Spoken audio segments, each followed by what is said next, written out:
Il y a une certitude, c'est qu'il n'y a pas eu de soldats ukrainiens sur le terrain aux côtés des rebelles du CSP, du cadre stratégique et permanent. Il n'y a pas eu des soldats ukrainiens. Alors maintenant, ce qui se dit, c'est qu'ils auraient donné des informations techniques. Est-ce qu'il y a eu des armes? Non plus, dit-on, côté rébellion. Maintenant, est-ce qu'il y a eu des informations techniques sur ce plan?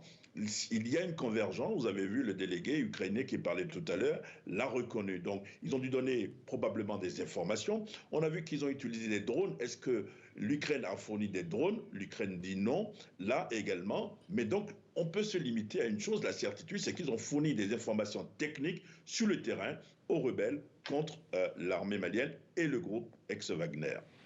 Quelles conséquences pour l'Ukraine dans ses relations avec d'autres pays africains, notamment dans la région? Alors c'est très important parce que vous savez que l'Ukraine est en train de mener une offensive diplomatique parce qu'il y a seulement eu 28 pays sur les 54 que compte l'Afrique qui ont condamné l'intervention soviétique, l'intervention russe à Kiev. Et Kiev veut donc contrecarrer les ambitions russes sur le continent. Il y a une dizaine d'ambassades qui sont ouvertes, notamment en RDC, en Côte d'Ivoire et au Ghana. Et ce qui se dégage, c'est que l'Ukraine va convaincre ces pays.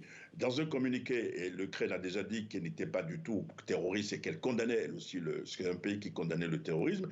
Donc l'Ukraine va renforcer ses relations probablement en démontrant ou en essayant de démontrer à ses partenaires africains qui ne soutient pas le terrorisme, qui n'a pas soutenu le terrorisme au Mali, mais qui a plutôt donné des informations ponctuelles parce que vous connaissez la formule, l'ennemi de mon ennemi est mon ami.